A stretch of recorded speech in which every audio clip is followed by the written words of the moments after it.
Assalamualaikum warahmatullahi wabarakatuh. Dari Puncak Mande, kawasan wisata Mande pesisir selatan.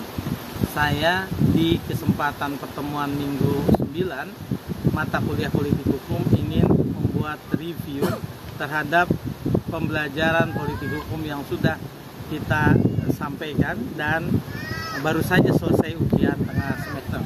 Sahabat pembelajar, di pertemuan paruh waktu 1 semester, paling tidak teman-teman, sahabat pembelajar, saya berharap memahami 4 hal penting politik hukum. Yang pertama, mengapa mata kuliah politik hukum itu diajarkan di disiplin ilmu hukum, padahal dari namanya politik hukum. Politik hukum asosiasi kita, karena kita berbahasa Indonesia dengan pola diterangkan menerangkan gitu misalnya, maka kita memahami bahwa yang terpenting adalah politiknya, karena ada politik hukum, politik ekonomi, politik kebangsaan, politik keagamaan misalnya begitu ya. Dan politik hukum tentu saja sama pemahamannya dengan ketika kita menjelaskan dalam asosiasi yang mudah, ada pisang Ambon, pisang Raja, pisang serai, pisang tanduk dan seterusnya. Maka yang pentingnya politik kan. Tetapi politik hukum diajarkan di disiplin ilmu hukum. Mengapa? Pertama, dari perspektif pembahagian hukum, kita mengenal ada pemidangan hukum berdasarkan teori pohon hukum, the three theory of law. Misalnya menggambarkan bahwa hukum itu adalah batang besar, dan batang besar itu kemudian belah menjadi dua, ada hukum publik, ada hukum privat. Batang yang besarnya itu, Prof. Mahfud dan beberapa pandangan lainnya mengatakan itulah politik hukum.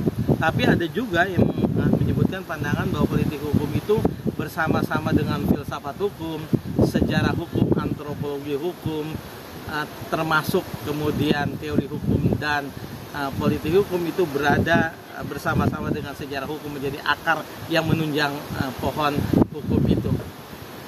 Tetapi yang pasti bahwa studi politik hukum itu menjadi bagian dari studi disiplin hukum dalam arti luas.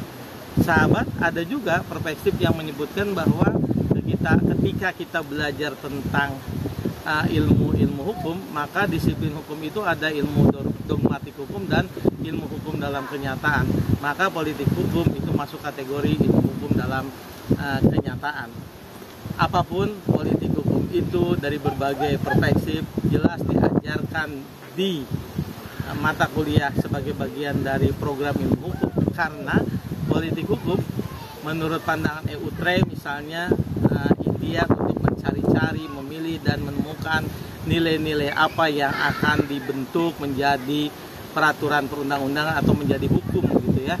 Nah, karenanya upaya untuk menginventarisasi, memilih dan memilah nilai-nilai untuk pembentukan hukum itu masuk kategori bagian dari disiplin hukum dalam arti yang luas. Itu paling tidak argumentasi mengapa politik hukum diajarkan di prodi ilmu hukum. Sahabat pembelajar, ketika kita sudah memahami politik hukum itu bagian dari disiplin hukum dalam arti yang luas, pertanyaannya apa itu politik hukum? Politik hukum adalah kebijakan tentang hukum atau legal policy, kebijakan tentang hukum yang akan dan sedang dilaksanakan secara nasional di suatu negara. Politik hukum dalam sudut pandang seperti ini tentu saja mempunyai dua makna. Makna yang pertama, politik hukum pembentukan hukum, yaitu bagi hukum yang belum ada, dan politik hukum penegakan hukum bagi hukum yang sudah ada. Jadi politik hukum itu ada politik pembentukan hukum, ada politik penegakan hukum. Keduanya tentu saja itu makna politik hukum yang jika digabungkan, politik hukum ada kebijakan tentang hukum yang akan dan sedang dilaksanakan secara nasional. Jadi kita bisa mengerti, sahabat pembelajar, arti dari politik hukum itu dari sisi istilah.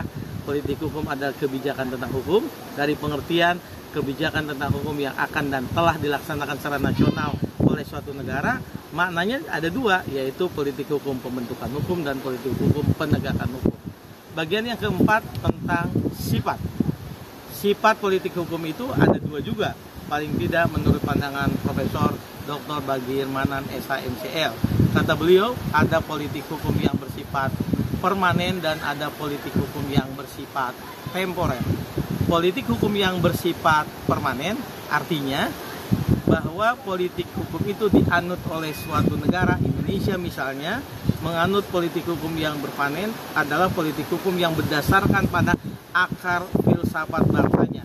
Nilai-nilai, prinsip-prinsip yang terkandung dalam sila-sila Pancasila merupakan politik hukum yang permanen yang akan tidak pernah berubah sampai Indonesia ini berabad-abad yang akan datang. Politik hukum yang permanen ini berdasarkan pada nilai-nilai atau prinsip filsafat kebangsaan. Ketentuan tidak boleh ada diskriminasi dalam setiap peraturan. Ketentuan tidak boleh adanya persekusi untuk satu ras terhadap oleh ras lain. Tidak ada diskriminasi itu. Ketentuan yang tidak boleh bertentangan dengan prinsip ketuhanan. Ketentuan yang harus memelihara persatuan di tengah keberagaman. Prinsip-prinsip demokrasi ketika membentuk hukum. Kemudian ujungnya itu semua untuk keadilan sosial, maka itu adalah prinsip-prinsip yang harus dianut oleh Indonesia. Itulah yang dimaksud dengan sifat politik hukum yang permanen. Sementara politik hukum yang temporer adalah politik hukum yang dibuat kebijakan hukum untuk masa waktu tertentu. Apakah itu ada? Tentu saja ada. Ketika rencana pembangunan RKP, rencana kerja pemerintahan yang disusun berdasarkan peraturan daerah APBD dalam setiap levelnya, kabupaten kota, provinsi, dan kemudian APBN lewat undang-undang, tentu saja itu masanya 1 tahun. Kemudian ada rencana pembangunan jangka menengah yang 5 tahunan, ada rencana pembangunan jangka panjang yang merupakan rencana pembangunan 20-25 tahun yang akan datang. Sahabat, yang bersifat temporer itu tentu saja dia harus tetap berpedoman pada prinsip-prinsip sifat politik hukum yang permanen. Itulah kira-kira di paruh waktu semester berjalan ini, paling tidak sahabat bisa menguasai 4 hal yang penting dari pembelajaran politik hukum di S1. Terima kasih. Dari kawasan Mande, tepatnya Puncak Mande, kawasan wisata Mande pesisir selatan, saya menyampaikan untuk sahabat pembelajar semua. Assalamualaikum warahmatullahi wabarakatuh.